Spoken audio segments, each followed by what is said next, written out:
Hey guys, it is Tristan with Nerdette's NewsStand, and I want to talk about Batman 3 Jokers. Now, we have been waiting for this to come out since literally Darkseid War. 4 years. Unfortunately, there's a lot within this I want to unpack, and I am going to go through it, so I want to throw up a huge spoiler warning. It is worth buying, but I will say I was mildly disappointed, and I will tell you why. There's a lot of reasons, right? Yes, this story is within continuity, Black Label, obviously, because of the violence within it.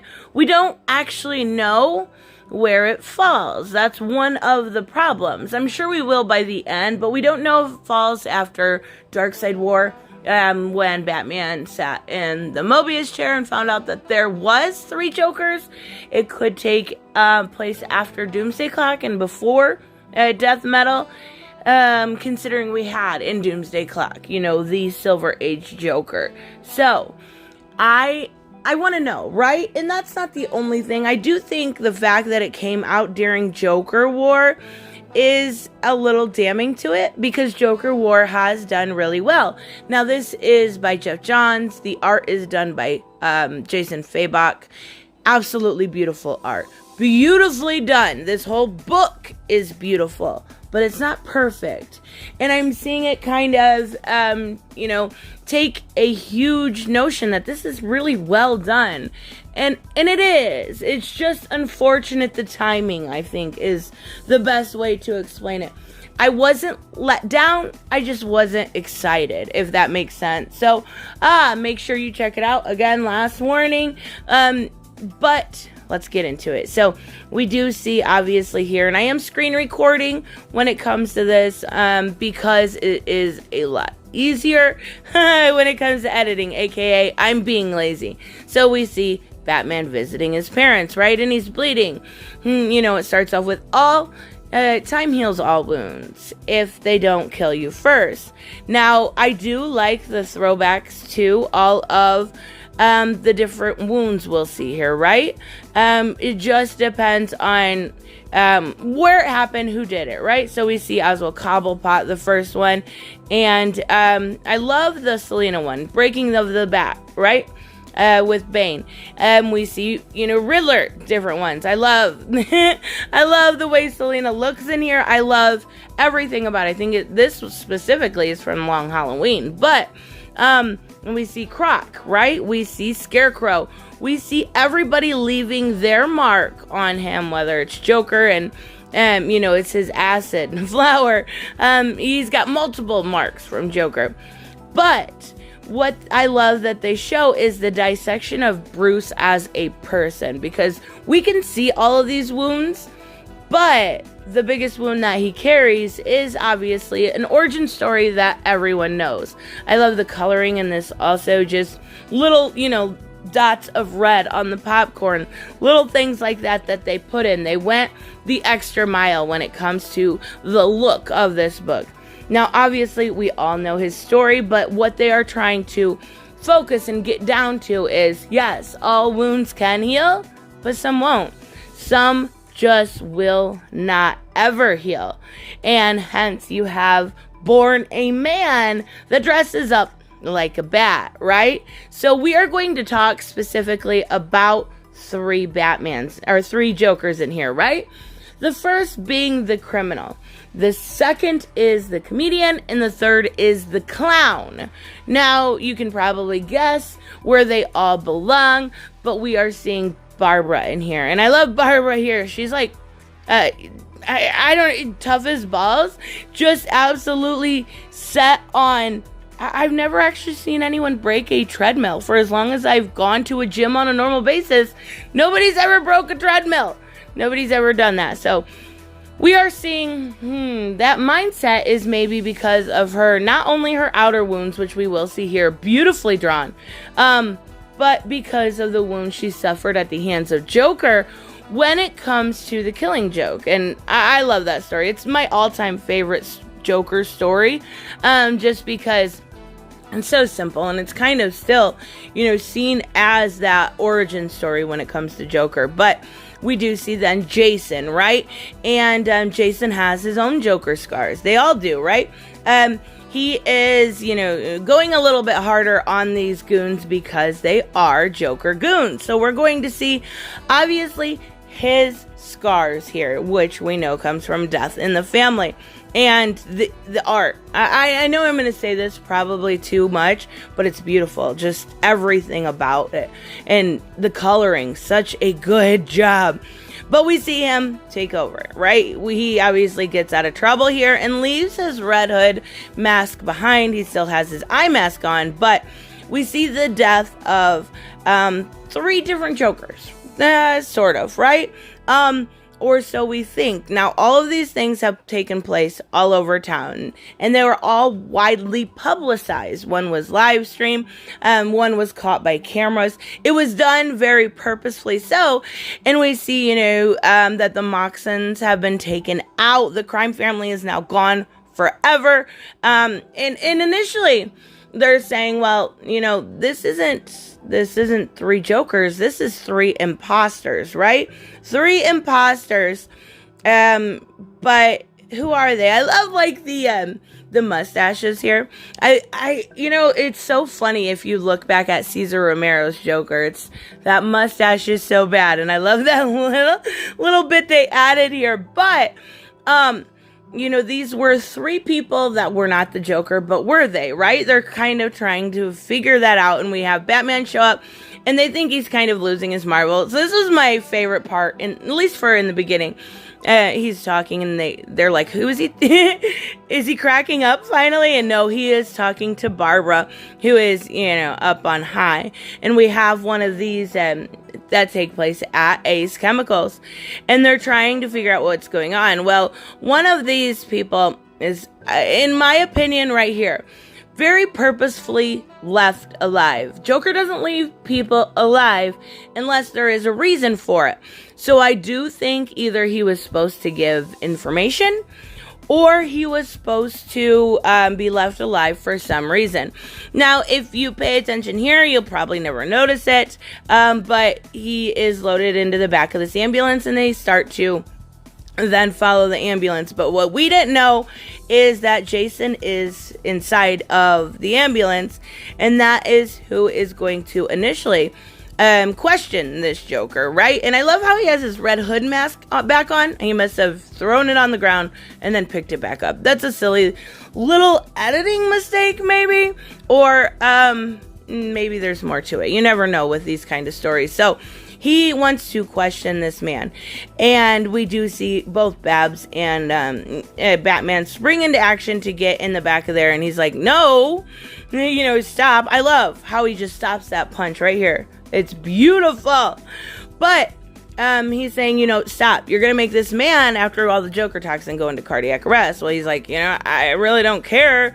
This man is, a terrible person. He picked them because he had beat up not only his wife, but his child, right? So he was a abuser. And so Jason has no time for that, right? And he does then end up bringing Jason on, but we see this. I love these little scenes, even in comic books. Obviously, they work better in a live format, but I love these little details that they added in, right? And we're going to see, obviously, that this is, got Joker toxin in the trucker here. And he's heading back to the Joker's house, I guess is what it would be. I'm not sure exactly where they're stationed, but he gets out and he says, what a life. And, we're going to start the introduction of the 3 Jokers here, right? So let's get into this. We've got the Killing Joke. We've got the criminal. I love it so much. He's a failed comedian is what he says. So, yeah, I don't know. I love the way they put these guys together, because we've read stories of them for so long, yet, they're kind of being shown now. So they do give him an anecdote to slow down his heart. He says he needs to stay away from him.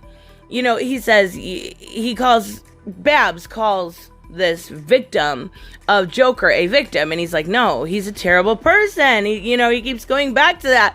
He chose these people for a reason, but he also left this one alive for a reason, which we don't know in this issue. I'm saying, personally, I think he was left alive for a reason. I'm not even saying that we find out, right? So it could be nothing. But we see the continuation. This is beautiful. They have a casting call, or they're doing a casting call. And they say, like we always do, to make a better Joker. The coloring, I should have looked in the beginning. I'll put it on the screen. They deserve credit for their coloring because, my God, it is so good. So in this setup factory, they want to make an actual new Joker. And I think maybe in a way they're setting Jason up to be a Joker. Obviously, it doesn't work because we know at the end of this that nothing's really changed, right? It's more of a story of a little bit of a mystery who we have currently as, the Joker and Joker War. It's a little bit of a closure story mixed with an explanation, but it doesn't change, even though it is within continuity, it doesn't change anything currently in continuity, if that makes sense. So they both say, I win, and the main Joker says, you come with me. Now, we don't know which one it actually is. And that's a problem because, well, as you'll come to see. But they do, bring Jason on to help because he was the one on his trail originally. And I love this. I absolutely love this, that we go back to The Laughing Fish. And if you haven't read The Laughing Fish by Denny O'Neil, you're missing out. It is absolutely amazing. And then they put it also into the animated series, at least one episode. I don't remember if it's more, but even so, you don't even need to see that. Check out The Laughing Fish by Denny O'Neil. Such a good story. One of my all-time favorites. So we're used to The Laughing Fish, right? We've seen it done. I think it was in the Man Who Laughs. Also, I could be wrong. I know there's another story more recently than Denny's story. So we're used to this, right? But that's new. What? Like, it's very weird to me. But then in my girl mind, I'm going, that shade of lipstick, that doesn't really work for you, Sharky. No, I love it. It's creepy looking. It's much better from this angle right here. But he's making smiling sharks now. Okay. All right. He stepped it up a little bit. But we see the return of Gaggy or Gagsworth, depending on which book you've read. But he was from the 70s, I believe, and then he made a reprise role in Birds of Prey as Gagsworth, right? So he's back, right? He is helping Joker out again, or one of the Jokers out again. But I love, he looks so creepy right there. But I love the fight ensues, obviously, and Jason's like, you know what? Forget it. You were looking at this shark. It would really suck if that shark came after you. And that's exactly, he shoots it out, and we see, the end of Gaggy as we know it right now. But when Batman does, leave here, we have Joker show up. More fish, right? More laughing fish. And, takes over. I guess Batman hasn't left yet. I'm getting ahead of myself here. So they do end up subduing Joker, right? And then that's when Batman leaves. Again, getting ahead of myself. So here's what I really want to get into, though. Once he gets obviously tied up, we know it's Joker. We know something's going to happen. And he talks about, all these things are classics, whether it's his throwing cards or whatever. And he ends up squirting them, with acid here, right? So he's starting to piss everybody off. And what I love about this is the way he talks to Jason. He really knows how to cut deep. Like, not even deep. Like, he knows how to cut deep and then twist the knife and keep on twisting. The way that he talks to him reminds me of old school Joker. He's talking about how he was a frightened little boy, and he's getting pissed and pissed and pissed. He says, Batman's not here. He starts to talk about how he bashed his skull in, how he said, I made how when he was about to die, Jason said, "I will be your Robin." And he said, "You are my Robin. You are my Robin." Completely his, because he's even wearing his red hood. And I love everything about it. He says, "You are making Batman's life miserable. I made you." And I love the way he goes through and he really pulls, and pushes those heartstrings. So Jason's had enough. And he pulls the trigger, right? And Babs knows this is coming. And she goes to throw her battering, right? But does she? I'm pretty sure, at least in my opinion, she missed on purpose. One less Joker isn't going to hurt anything. But then again, you cross that moral line, right? So, she does miss, and Jason blows this Joker, which we don't know if it's the criminal, the comedian, or the clown's head out. We don't know which one it is as of yet. And Jason, is like, she's like, "What the hell did you do?" And he said, just exactly what needed to be done. The end of one, at least, of the Jokers, right? And he said, "When's the last time you missed, Barbara?" And she walks away. And he's got a point, right? It's such a hard moral area to really touch upon. But that's the end of one Joker. We just don't know which one.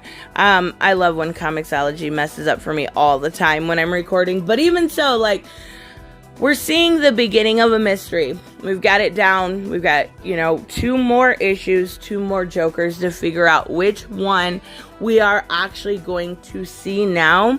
My best guess, and I'm going to say it in this video so I can have proof when I'm right, is that we've got the criminal Joker. And the reason why I say that is because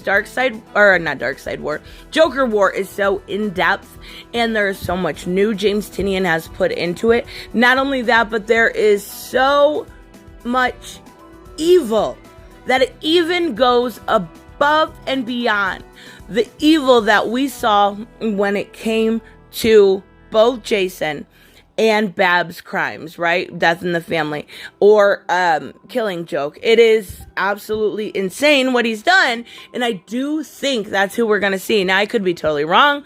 I want to see what happens, but here's my problem. We waited 4 years for this, right? 4 motherfucking years. And it was just a story. Don't get me wrong, it was really good. The art is fantastic and the coloring is perfect. But when I see Geoff Johns' name on something, my standards are raised, right? And then when I wait 4 years for something, my standards raise a little more. And even as a Geoff Johns fangirl, I was mildly disappointed. Maybe I'm sick of the Joker. Maybe I'm used to the Joker War line that we're getting right now and how good it's been. But I can honestly say it was good. It was like a solid 7. It was not what we've seen from James Tynion. That's really, really a shame. But it's definitely a recommend. So let me know, of course, what you guys think. If you're enjoying this story, if you picked it up, if you have any interest whatsoever. But at least we're seeing Geoff Johns, keep the DC line open and carry them once again. So I will see you guys in the next one. Bye-bye.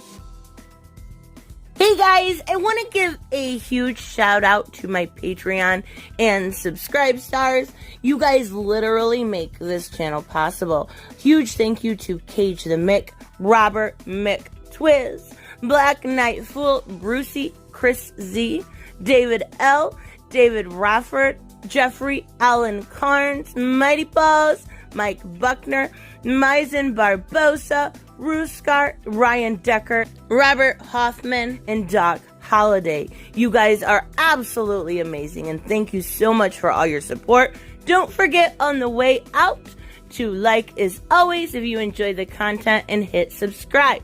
And I will see you in the next one. Bye-bye.